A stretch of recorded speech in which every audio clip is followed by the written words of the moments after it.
Good day, viewers, subscribers, no? Saan ka man naroroon, nasa labas ng Pilipinas. Ah, Maraming salamat sa pagsubaybay mo rito sa uploaded video na to. Hopefully, tatapusin mo, ano. Talagang ito, kakaiba ngayon kasi wala kang makikita kundi talagang hearing, no?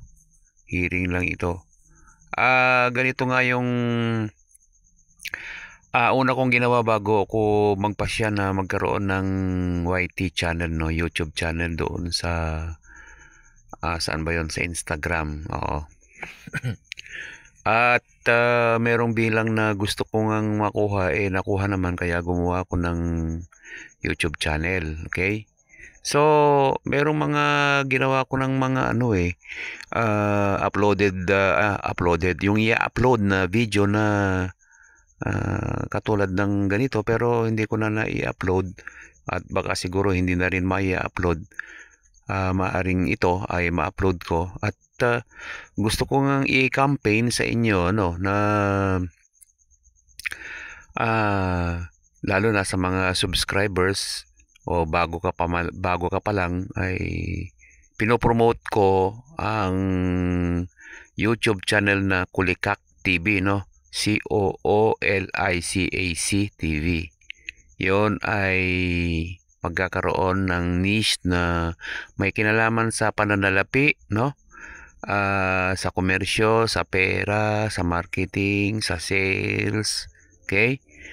So, yon ang katawagan sa YouTube niche, yung pinaka-topic, no? Baga, pinaka-paksa, no? Kaya, hopefully, ay subaybayan nyo, susuportahan nyo yung YouTube channel ng Kulikak TV, no? At maski naman dito sa Mr. Show TV ay salamat sa pagsuporta ninyo at sa aking pagtingin sa development ng YouTube channel na ito ay umaabante ulit, no? Natetrace na siguro ng AI ng YT channel, itong YT channel na ito, no? Kaya ganun ulit, tuloy na naman itong pag-upload dito sa YT channel ng Mr. Show TV.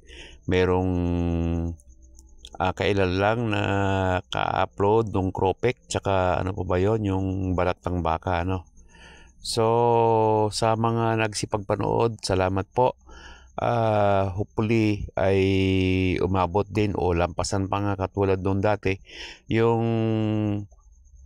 fried bangus, yun ang pinakamarami, 7,000, at yung pinakamarami yung tungkol sa pabo, no, 7,000. Pero hindi naman na doon ang pag-push ng YT channel na to may kinalaman sa mga hayop kung hindi tungkol na sa pagkain, no, dito sa YouTube channel na to. At ihihiwalay ko na yung may kinalaman sa pananalapi kasi dito sa YT channel na itong Mr. Show TV ay marami ito napaksa, halo-halo, no? Yung unang-una nga ay humorous, no? So marami mga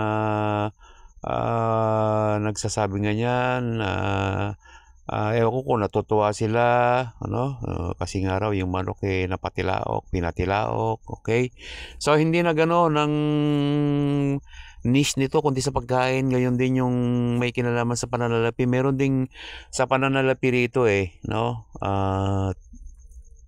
Kung paano yung paggastos, no? Pero yung paggastos ng pera magiging doon na sa Kulikak TV, no?